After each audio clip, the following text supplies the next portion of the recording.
You're listening to the Journey to Launch podcast, how to rewire your brain for wealth and financial success with Barbara Huson. T-minus 10 seconds. Welcome to the Journey to Launch podcast with your host, Jamila Souffrant. As a money expert who walks her talk, she helps brave journeyers like you get out of debt, save, invest, and build real wealth.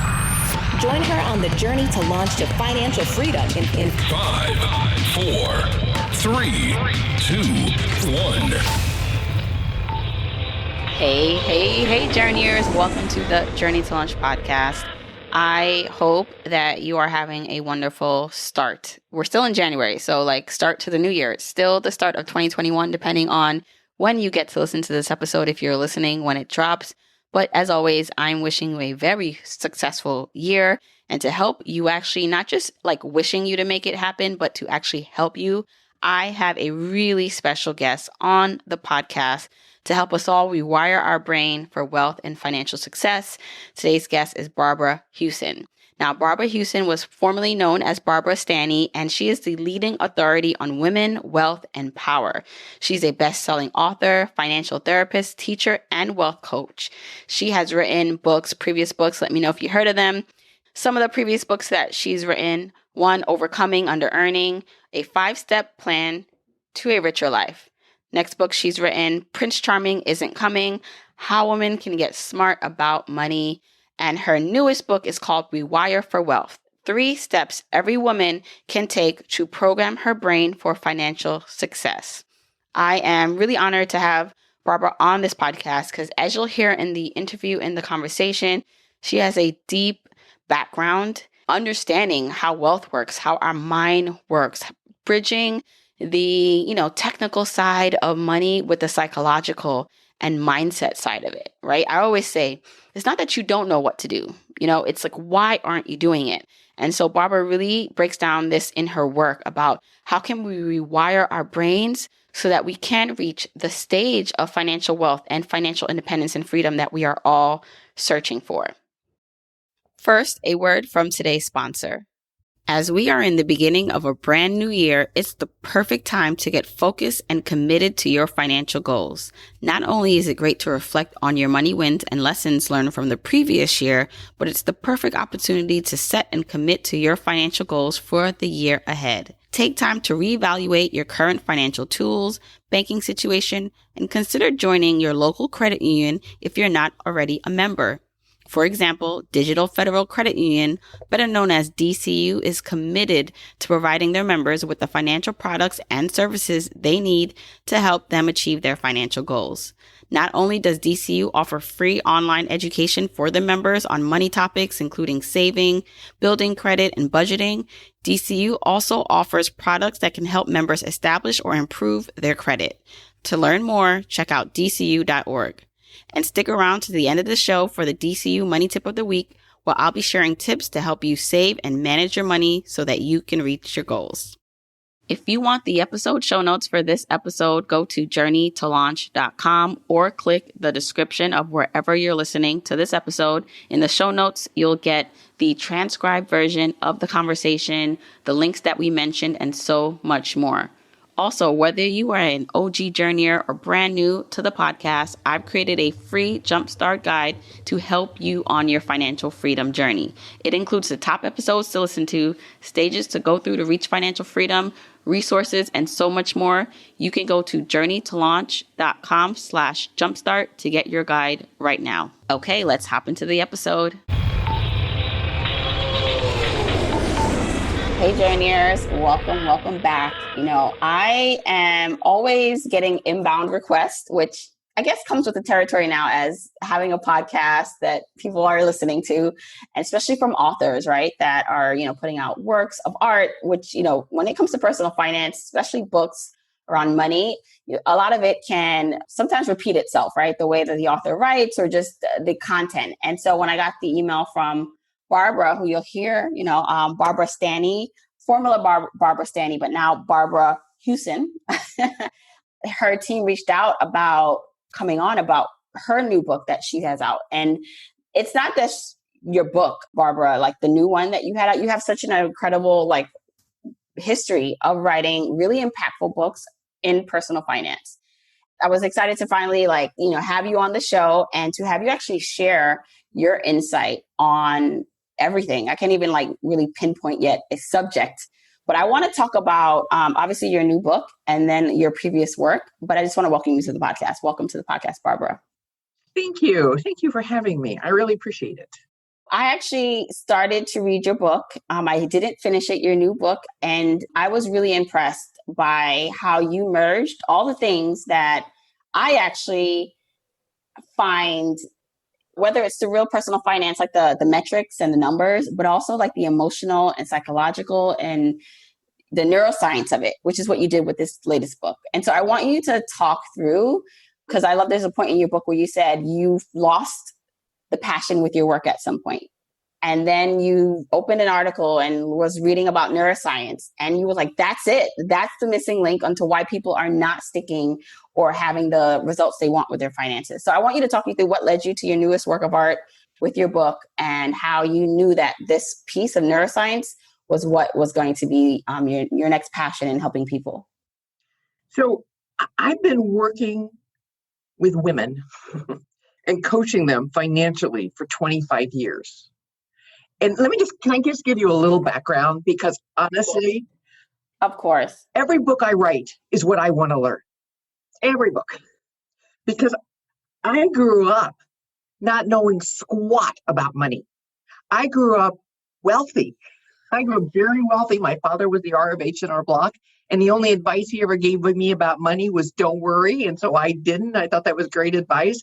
But it turns out I married a man who was a compulsive gambler. I didn't know it. He was a stockbroker, but he turned out to be a compulsive gambler and he lost a fortune of my money.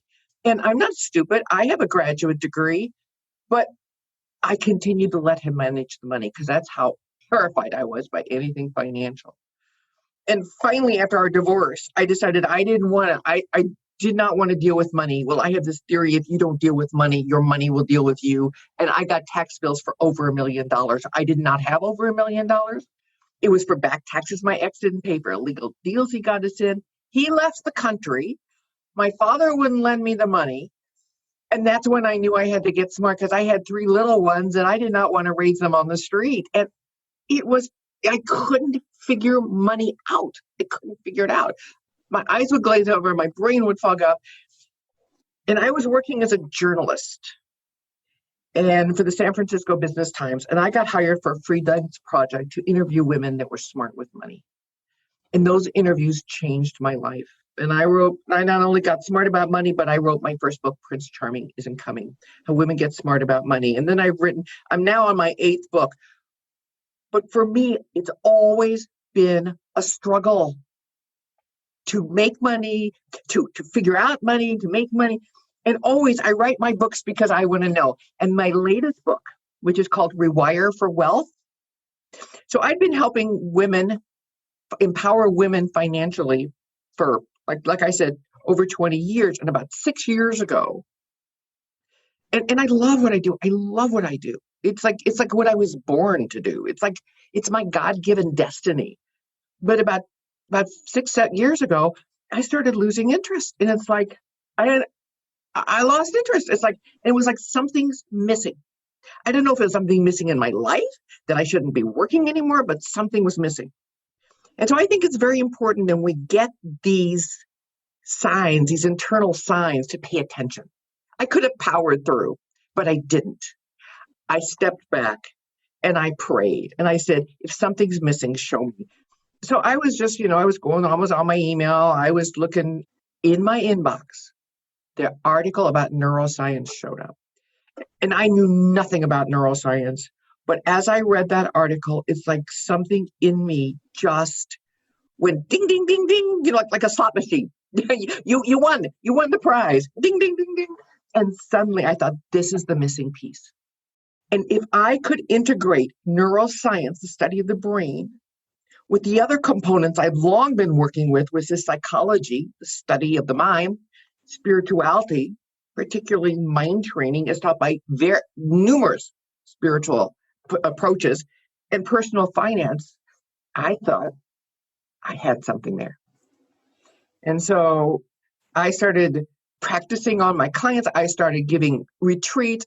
I started just modifying it. And I came up with this next book.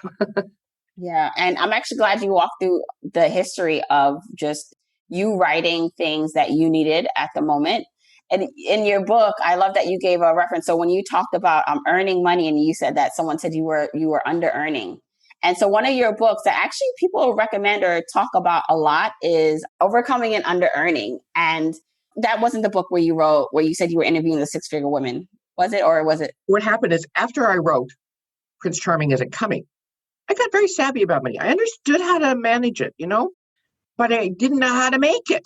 And I was traveling all over the country and I didn't know how to make it. And I remember going to this financial counselor and she said to me, Barbara, you're an under earner. And I said, no, I'm not. I'm a writer, because everyone knew writers didn't make money. And that was the beginning of me trying to figure out how to overcome under earning. And here's the thing, guys listening, journeyers listening, you were in the space talking about money already and still had a blind spot. Still yourself was not, whether it was demanding your worth or your market and understanding your market, but you still had these hiccups within the personal finance space, teaching other women and people to make and handle their money. Oh, honey, I always say to everyone, I've been doing this for over 25 years. When I got it all together, I'm out of here. And I still haven't gotten it all together. There's always something more to learn. There's always challenges. It's not about being perfect. It's about being as good as you can be. But I love that because it just shows the realness. And even I relate to that so much because while people look to me as an expert in the space and I'm leading them on their financial journey, I am still within my own journey when it comes to my money blocks and my money hangups about earning and like all that's still happening within me. But I just love that you were so real about just like your realization that, wow, I'm not earning enough myself. But I love that you are being transparent like this, because the world needs role models like you to say you don't have to have it all together to do what you're here to do. We are here to serve. And if we wait till we're perfect or we got it all together, then we're not doing what we're here to do. And that's a waste of a life. Yeah. I want to get into the neuroscience part of this because, the personal finance, like the logistics of, you need a budget, you need to earn more, you need to spend less, kind of like investing 101, all like the things that we can get informational wise. Like there are tons of articles and podcasts and courses to find that. Even with the spiritual part of it, I do love that nowadays, maybe it's just me because I'm becoming more spiritual and more aware of my own, just how I move in the world and how my energy levels and how that relates to money, that I see more of it in other people's work. So that's good. But I think people kind of get that too. There is a spiritual side to money, but the neuroscience piece of it, so even if you get all that other stuff right, even if you get you understand what a 401k is. And even if, you feel like you have a strong spiritual groundedness, in your beliefs and, you have a positive mindset and all this stuff. If you don't understand how your brain is wired, that still is the missing link to why things don't connect, right? Exactly. Because we may know we need to contribute to our retirement. So why aren't we doing it? We may know we need to follow a budget. So why aren't we doing it? We may know we need to save more. So why aren't we doing it? And that's where I was very interested. And so what neuroscience taught me is that the mind and the brain work together.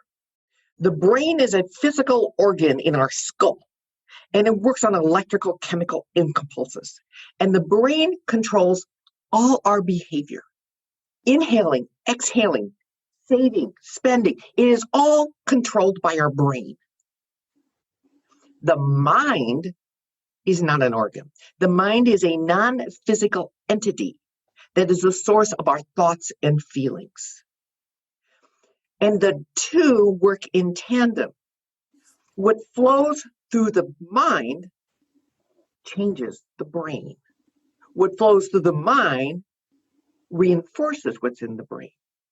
So if you want to change your behavior, which the mind controls, you must change your thoughts, which, because the mind is the master, the brain is the servant. And so, however, the brain does not want to be changed. The brain, every thought that you think, let's say you're having a thought about I'm not enough or I don't have enough. And every time you think that thought, I don't have enough, or I'm not enough, or I'm nobody, that thought goes into the brain, all these chemicals and electrical impulses are released, and it deepens the current neural pathway, or it starts building a new one. And so the key is, how do you shift your thoughts? But it's not just shifting your thoughts, because those neural pathways are so strong. They're like, they have the force of gravity. They'll actually suck you in, like just suck you in, and you feel helpless to change. Plus, when you go to change the thoughts, those chemicals that release, your body literally gets addicted to those chemicals. And so when you go to change, your body screams, your brain screams, no, don't do that. And then every time you're tired or stressed, you just can't fight it. You just can't fight it. So I created a simple, but not easy, a simple system to help you shift your thoughts. And shifting your thoughts is not the hard part. It's making sure they reprogram the brain. That is where the challenge is. Yeah. I love that you went through that, because for someone as like myself who's getting more into the spiritual and just mindfulness, and it's been there, but now definitely integrating it in my work and as an entrepreneur in my business, right? Like sometimes I'm just like, okay, I just want the spirituality, like that should just be enough. Like if I meditate and I, think positive, that should be enough to change my reaction to certain things or my behavior to certain things. But I realized that's not like what you're saying, like with the brain, like your brain is such, like the ego, the monkey mind is so persistent to keep you beholden to, that. There's another part to that. Yeah. So there's all this talk about the law of attraction, right? We get what we focus on. We want a new car. We think only about the car. We imagine ourselves driving the car. We imagine we have the money coming in. But the problem is, what they don't talk about is the law of congruence. And that is, it's a universal law that we get what we want, not what we ask for. So let's say you are asking for more money. I want more money. I want to be wealthy. But if a part of you, if a part of you thinks that money is bad, or the people who have it are bad, or people won't like you if you have it, then that's not what you really want. What you want is to stay safe, to be liked. And that's how your brain is wired. And here's the thing. Your brain is wired by your beliefs. And so there's such a thing called confirmation bias, that you will not see anything. Your brain will literally not see anything that contradicts your beliefs. If your thought is, I don't have enough, and it's wired in the brain, then unconsciously you will start behaving in ways that will make sure you don't have enough.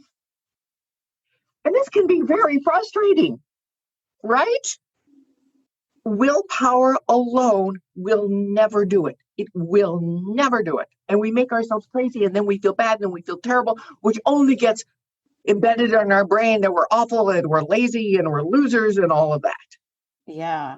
So, okay. So I know right now everyone's like, all right, you convinced me. It's not just willpower. There's rewiring that I need to do to my brain. So what is that process? What does it look like to do that? Okay. I will tell you the process. I will tell you the 3 steps. I will explain them a little bit, and then maybe I'll give examples while I'm explaining. I don't know what I'm going to do. Okay. The 3 steps are recognize, reframe, and respond differently. Okay? Recognize, reframe, and respond differently. Recognize means you notice when you are having a negative thought. You just notice. You observe it like an objective bystander. And you say, oh, I'm having a thought that I'm stupid. I'm having a thought that I can't do this. I'm having a thought that I don't have what it takes. So you have that thought and you notice, not with judgment, not with criticism, you notice with curiosity. Isn't that interesting? I'm having a thought about. So first of all, you can't change anything until you're aware of it. So this creates awareness. Second, by saying, isn't that interesting? It creates a separation. Isn't that interesting? I'm having a thought about. And you say, and then you can say, that's the way my brain's wired. It's not the truth. It's the way, it was my parents' truth. It was my teacher's truth. It was the society. It's not the truth. So when you can see that, when you recognize it, the second step is to reframe it. And that is to reframe, how can I see this differently? And there are a gazillion ways, and there's no runway, and there's no right way, and there's no wrong way. But the idea is to reframe it, to see it differently. I'll give you an example of mine. So last week, my team, we came up with this project that I was going to do. And I had never done a project like this. And I was I felt like I didn't have what it takes. And I've had this before, and I worked on it before, but I never really rewired it. And it came up again. I don't have what it takes. And I started to just say and argue with my team, I don't want to do this. And my team was very persuasive and persuaded me. And I thought, okay, I noticed that I'm having a thought about I don't have what it takes. This is not the truth. It feels like the truth, but it's not the truth. It's been wired in me since childhood. And I know where it came from. Isn't that interesting? And I said, okay, how can I reframe that? And I said, oh, I have what it takes. But that didn't feel to me. And so what I did is I played around with this for a few seconds. I thought, I can handle this. That was my reframe. I can handle this. Whatever comes up, I can handle this. So I'm showing you a little Post-it note I wrote. I can handle this. And so I didn't believe it. And you don't have to believe a reframe. You don't have to. But what you do is you reframe it and then you replace it with your current thought. And then you respond differently. Well, what I wanted to do was nothing. I wanted to say, I don't want to do this. I'm stopping. But what I did is I went ahead and I wrote the script and I wrote the emails and I did what I needed to do. And what happens is you keep recognizing, reframing, and responding differently. Those old neural pathways get weaker and the new neural pathways get stronger. And what once seemed like nothing in my body or my brain wanted to write those scripts suddenly became easier. And I started getting ideas. Because when you reframe and you start reprogramming, your brain starts looking for ways to make that a reality. And the project I had a great time doing the project. And you talk about this, the self-efficacy. Did I say that right? You did a great job. I always get like, okay, so self-efficacy trips up me. But yeah, let's talk about that. So you know something? You are the first person to ask me about that. And this is, so studies have found that the reason women aren't better with money, particularly with investing, is they lack the confidence. Women, we know we want to get smart. We know we need to protect ourselves. And we really want to learn. And as you said in the beginning, there's so many resources out there. Why don't we? And it's because we lack the self-efficacy. And efficacy is the belief that I can succeed. It's the belief.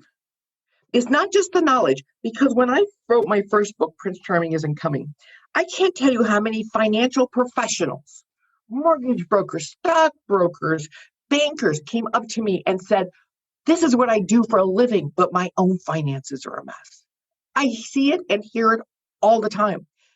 Because while they have the knowledge, they don't have the efficacy. They don't have the belief that they can do it. And that's what needs to be programmed in. And that's the way our brain needs to be rewired.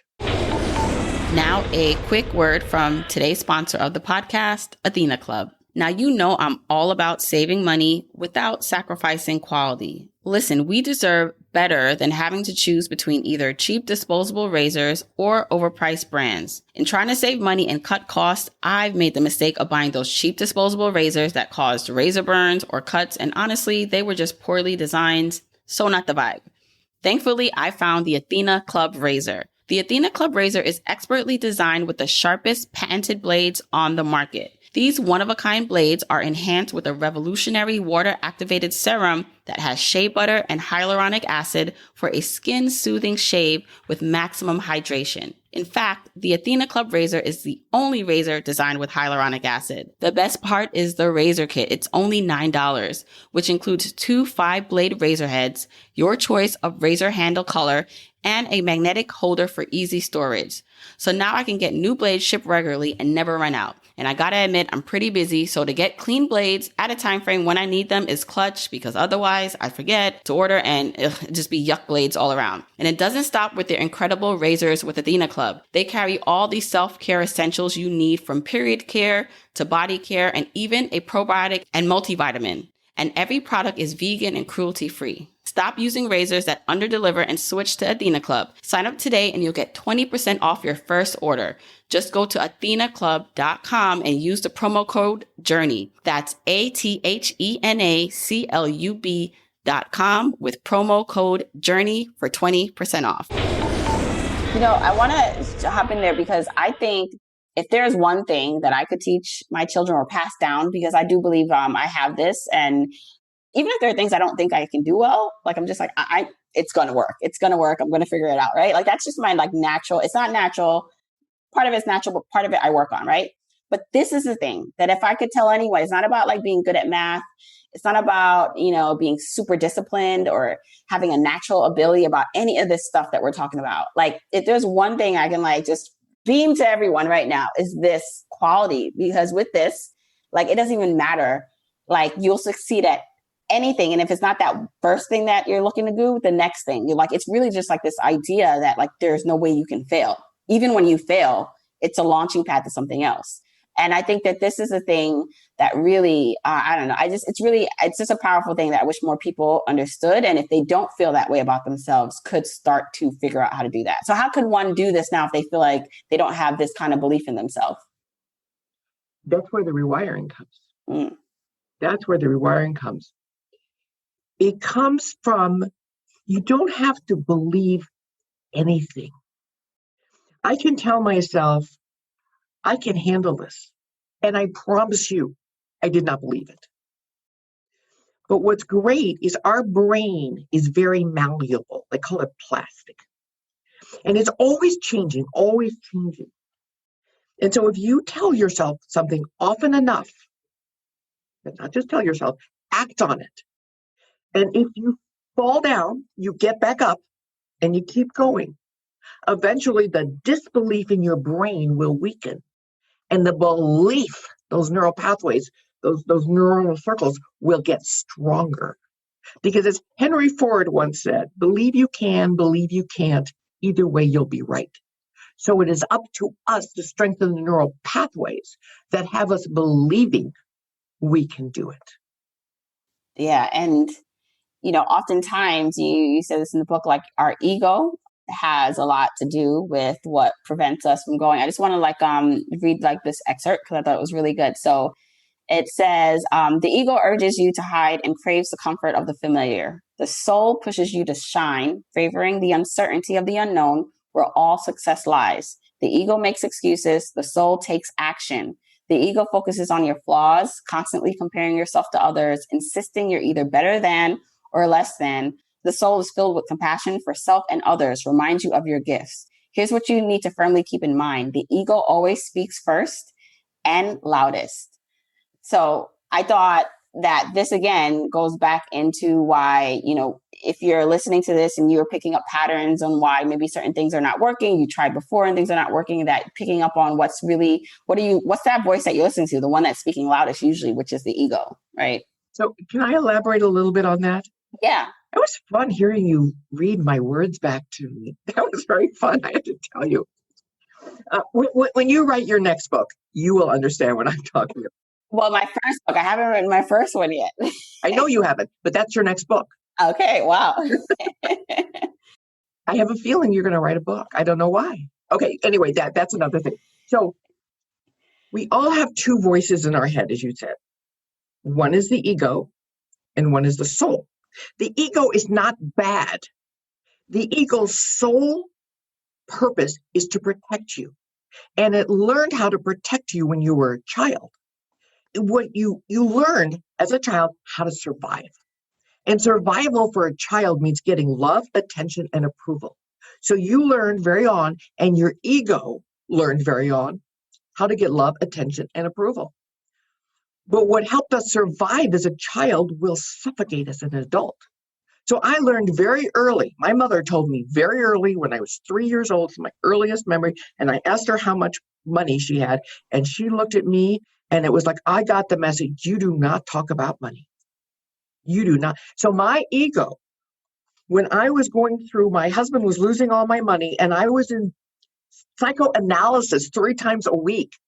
I never talked to him about money because my ego said, never talk about money, never talk about money. So you have to understand all these old voices, and the ego, it's not the truth, it's a lie. And that's what's keeping you back. So the idea is you can't quiet the ego. You have to find a way to say, thank you for sharing, and then tune into your soul. And your soul is the direct contact with the divine, with your highest truth, with your highest purpose. And you need to get quiet to listen to your soul. You need to be in stillness, which is hard for people, but to listen to your soul. And that is where your truth and your purpose and the way forward resides. Yeah. And the thing about it is, so you talk about this again in the book. You say that the softer side of talking about money is often kind of looked down on, like, people need the tools and give them the tools and like the direct instruction. And in a world dominated, which maybe I'm in a bubble because I see so many women with platforms now and money. I'm like, I feel like there's so many more women in the space. But really, I do feel like sometimes people are just like, okay, inspiration is not enough, motivation is not enough. And I'm like, but you know what? I think that actually is the biggest motivating factor on providing change, because the budget, the templates, the tools, they're there. They're there for people. I want to get into that a bit because people sometimes discount like the feeling, just feeling good and what that does for someone. So I remember when I was writing one of my books, and a pollster for a big polling company that was doing a big survey, a study on women and money for one of the major financial firms and brokerage houses. And I remember he called and was kind of picking my brain about women and money. And one day when he called, he had just come back from a focus group where he had a bunch of women talking about money. And I said, what did you learn at this focus group? And this was a while ago. And he said, oh my God, it's such an emotional subject for women. And I thought, well, duh. But see, the financial industry is very male-oriented, very male-oriented. There are so many women like yourself now going into financial education, and there are women in the financial industry, but it is very male-oriented. And so much of the financial education is geared towards men. And dealing with emotions is considered touchy-feely. And men can be very condescending about that because men are very out of touch, generally speaking, with their emotions. So yeah, it's very important. So for me, getting smart or smarter about money, because it never ends, is really a 4-pronged process. I used to think it was 3, but now it's 4.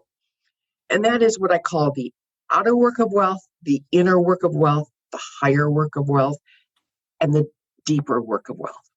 And the outer work of wealth is, understanding the difference between a stock and a bond, and how to do retirement planning, and how to negotiate a raise, and all those things which are very important. But if, like me, you get stuck on the outer work, then it's really important to go to the inner work, looking at your attitudes, beliefs, and early decisions you made about yourself and money that may be holding you back. And there's the higher work, because honestly, Once women are financially stable, once we have a roof over our head and food on the table, once we have enough, very few of us are motivated by more money. We want to. I mean, we want to make more money. No question. I want to make more money. But what motivates us is wanting to help others, wanting to make a difference. And that's what I call the higher work. So sometimes to get women motivated, the financial industry tends to rely on fear. Oh my God, 90% of the women are going to be single and have to manage money. All these fear-based messages. But really what motivates us is the higher work. I believe we are all here for a purpose. We are all here to do what God put us here to do. And we can't do that work if we're struggling to make ends meet. And so the higher work is really looking at why you're here, how you need to serve, and how you can use money to support that. And then there's that deeper work of wealth, which is the mind-body connection, which is understanding how the mind and the brain work together to rewire, to create the life you want to live. Yeah. Is this your saying, make millions, help millions, and give millions? So what happened? Yes. So what happened is after I wrote my third book, which was Overcoming Under-Earning, and I was making six figures, and I had been for quite a few years, one night I woke up, like just straight up in bed in the middle of the night, and I had this new goal. I want to make millions, help millions, give millions. And that led to my fourth book, which is Sacred Success, A Course in Financial Miracles. Wow. And, I like, and purposely, if you put make millions first, I'm assuming, because the not wanting to seem greedy or all about money would want to say, oh, I should put help millions first. I want to lead with helping people first, and then I'll make money and then I'll give it. But I like actually reading this again, purposely make money is the first thing. Well, and making money. Yeah. It's like, what do they tell you on an airplane? I mean, I know it's been a long time since a lot of us been on an airplane, but it's always put your mask on first. Because if you don't take care of yourself, you're in no shape to take care of others. Yeah. And a lot of us know this, right? I know this. I know you listening, you know this, just on a surface level, but the blocks that come in terms of making more money, because you don't want to seem like you're taking advantage of anyone, there's all these, especially I think as a business owner, and even if maybe you are within a corporate environment and you work for a boss or a manager and you're going to ask for a raise, there's these thoughts about what people perceive of you for having money. And so you have to lead with, no, it's not about making money. I just want to help people, which you can do both. It doesn't have to be either or. What's under that is something that's very unhealthy. Under that is a devaluing of yourself. That other people's opinions are more important. That money is bad and will make you look bad. But there's a devaluing of yourself, and that's where we women get in trouble. We devalue ourselves, give away our time, our knowledge, our experience for free or bargain prices because we don't believe we're worth more. And the trouble with that is that it always leads to resentment. Eventually, it always leads to resentment, which is not good for our mental health or our physical health. And it's not good for our relationships either. I rather see people value, I want to see a woman value herself. When I interviewed 6- and 7-figure women, I always ask them, are you doing what you're doing for the money? Everyone but 2 of 154 said, no, I'm not doing what I'm doing for the money. I'm doing it for the passion. I'm doing it for the recognition. I'm doing it for the challenge. And here's what got me. But I damn well want to be well compensated because I know I'm worth it. And that is what leads to financial self-efficacy. Efficacy is when we have to believe we are worth it. Mm-hmm. That so speaks to me. It really does. And I know, yeah. I even interviewed for my Overcoming Under-Earning book, a preacher, a minister. And she said, I always tell my congregants, don't give to the church first, give to your family first, give to you first. You make sure you are solid, and then you give to the church. You don't hear that very often, but she understood that of protecting yourself and your family. And, the resentment that you talk about, that can come in the form of, you're in your job that you're under earning, you're not getting paid your worth. It can come in your business, to your clients. It can come to just the way you now are putting work out into the world. And it's a self-fulfilling prophecy where you're maybe not doing as much or your best because of the resentment. But I believe God does not want us to struggle. God does not want us to devalue ourselves. Is it okay if I talk about God? Yeah. Because I mean, whatever you believe in God, but there is a higher power. There's a greater intelligence out there that put us on this planet. And we are not meant to struggle. And we can serve others better if we are financially secure and financially stable. We owe it to ourselves. We owe it to our families. We owe it to the world. And whoever said money is bad is wrong. It's a lie. Money is not bad and money's not good. Money can't shoot a gun. Money can't bandage a wound. What's bad is the lack of self-love. And it's the lack of self-love that creates the bad in the world. Amazing. I mean, okay, so for someone listening, what is, other than picking up your book, what is something that they can start doing? Like, I like to make things actionable for people listening. And if they're noticing, right, that they are lacking some of these qualities and or self-sabotaging themselves, under-earning, not really just demanding their worth, what are some things right now? I know you already talked about rewiring and it's like about reframing and, there's a process, but what's something else that they can do around a behavior that they have that they know they need to change? Like what's something they can do right now, like after listening? 2 things. Can I do 2 things? Yeah, 2, fine. So it's really important. Okay, 2 things. I'm going to say it really quick and then I'll tell you. Do what you're scared to do and surround yourself with support. Because success in anything, whether it's making more money or losing more weight, it always lies just outside our comfort zone. And the number 1 requirement for going to the next level is the willingness to be uncomfortable. And always success lies. It's like, I had this favorite quote by Joseph Campbell. The cave you fear to enter is where your treasure lies. So my kids who are in their 30s and 40s now, they always call me when they get stuck or confused or they're not happy about something. And they always say, what should I do? And they know exactly what I'm going to tell them. But they always say, what should I do? And I say, what are you most scared to do? And they tell me, and I say, that's what you need to do. So do what you're scared. Do what you fear. It's what I call the stretch. It's what I learned from successful women. You do what you're scared to do, and that's how you succeed. At the same time, that's scary as hell. So it's important to surround yourself with support, to kind of stay away from the naysayers, from the pessimists, from the worrywarts. They're not bad people, they're just scared. And you become who you're with. So spend time with people who are cheering you on. Look for role models. Look for people who are doing what you're scared to do. Just surround yourself with support. So those 2 things. Can you talk about sometimes that you've done the scary thing that pushed you to the next level in your career? I'd love to hear that. Oh, my whole life. I am always doing things that scare me. Oh my God. Every book I have ever written scares the bejesus out of me. There is this, okay, let's just take every book, but let's take my last book. I started writing it. I read all this stuff. I read all about it. For 4 years, I worked on this, trying it out, testing it out. So I went to write my proposal. Everything in my brain said, you are so stupid. No one's going to read this.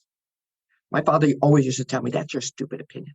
And sure enough, my brain said, that's your stupid opinion. And I was so scared. And I worked on rewiring. I was so scared, but I knew my soul wanted me to do this. My soul gave me all this information and I did it. And I did it. I had to go through this with 8 books. And if I ever write another book, which right now, this is so fresh, I always say, I'm never going to write another book. And my husband always says, yes, you are. But if I ever do it, I know it's going to have to, I will be scared and do it anyway. And just like this last project, I was terrified to do. And I worked on rewiring it. That's a way. I have this thing on my desk. Scare yourself every day Surround yourself with support and make a difference in the world. And that's why I scare myself, so I can make a difference in at least one person's life. Yeah. Yeah. And you said even in the book that when you opened up about like your spiritual kind of like work with money, you were scared about how people would perceive that. So the spiritual was a very big part of my own process, especially A Course in Miracles, which is spiritual text.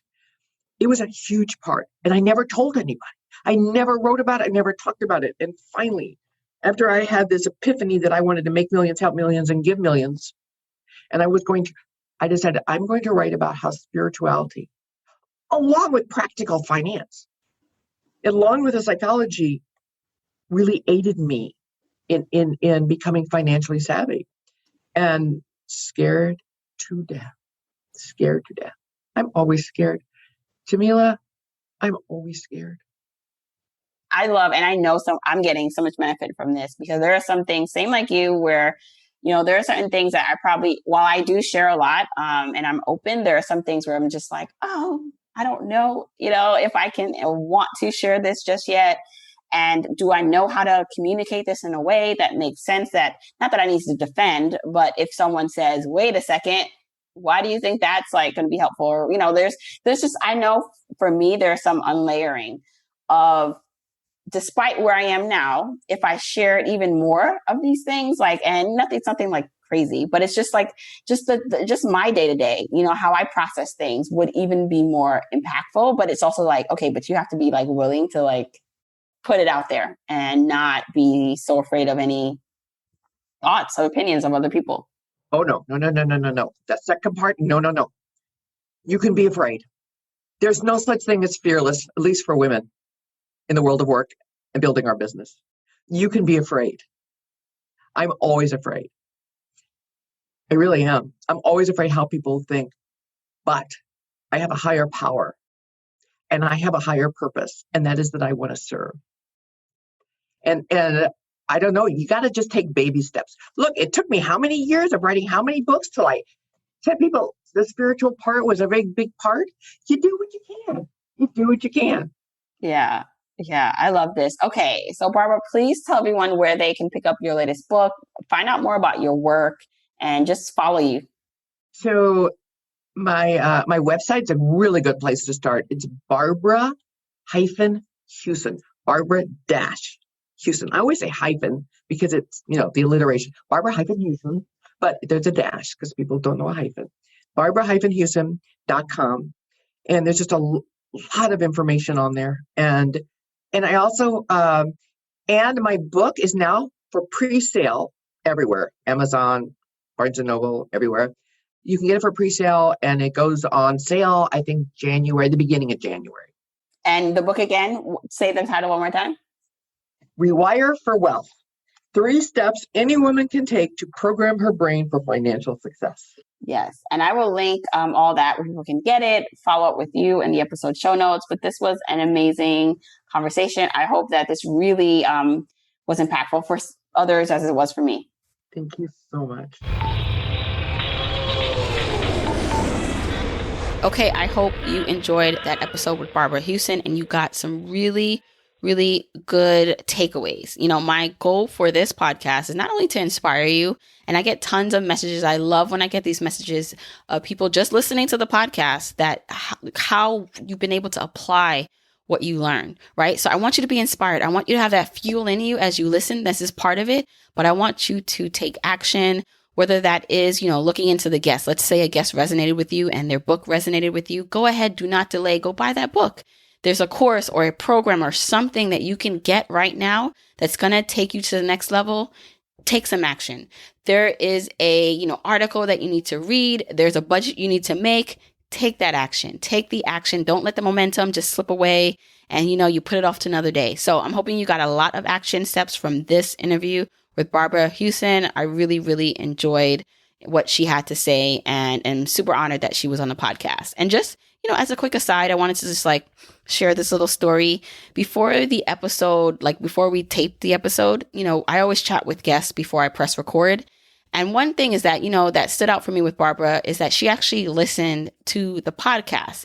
She was like, I checked out your podcast before I came on, and, I really enjoy your interview style, and, you really are good at what you do. And it was great because typically, especially with someone like Barbara, who has such a long history and has probably done a million interviews, typically guests aren't as, researching me as the interviewer. And so I love that even at her stage in this game, she was doing her due diligence on me. And that actually, if you're listening, Barbara, that actually made me kind of nervous because I was like, oh, so now I have to really do well. I don't want to disappoint Barbara with my interview skills. So Barbara, I hope you enjoyed the conversation as much as I did. And of course, don't forget to pick up Barbara's book, Rewire for Wealth, 3 Steps Every Woman Can Take to Program Her Brain for Financial Success. It should be out now. It says it'll be out in January. So we're in January, so go get that book. Now it is time for DCU's Money Tip of the Week, where I share with you a quick money tip, resource that you can use to further your journey to financial freedom and your money goals. So this tip is about how you can earn more money with the money you already have. Okay, let me explain. I want you to reevaluate your current checking and saving accounts for other competitive interest rates and options. Find out what you're currently earning as interest on your bank accounts now and shop around for better rates so that you can earn money on the money you already have. For example, DCU has an Earn More feature as part of its free checking account that offers a competitive interest rate up to $25,000 in your account. You can compare that to most other banking options and see if making the switch makes sense to you. Again, you don't need to have more money to earn more money, but you may be getting a better competitive interest rate somewhere else by simply moving the money you already have. Just make sure it makes sense for you. Okay, for more tips and resources to help you on your money journey, check out dcu.org. Don't forget, you can get the episode show notes for this episode by going to journeytolaunch.com or click the description of wherever you're listening to this. And you can still grab your Jumpstart Guide for free to help you on your journey to financial freedom by going to journeytolaunch.com/jumpstart. If you want to support me and the podcast and love the free content and information that you get here, here are 4 ways that you can support me and the show. 1, make sure you're subscribed to the podcast wherever you listen, whether that's Apple Podcasts, that purple app on your phone, your Android device, YouTube, Spotify, wherever it is that you happen to listen, just subscribe so you are not missing an episode. And if you're happening to listen to this in Apple Podcasts, rate, review, and subscribe there. I appreciate and read every single review. Number 2, follow me on my social media accounts. I'm at Journey to Launch on Facebook, Instagram, and Twitter, and I love interacting with journeyers there. 3, support and check out the sponsors of this show if you hear something that interests you. Sponsors are the main ways we keep the podcast lights on here, so show them some love for supporting your girl. 4, and last but not least, share this episode, this podcast with a friend or family member or coworker so that we can spread the message of Journey to Launch. All right, that's it. Until next week, keep on journeying, journeyers.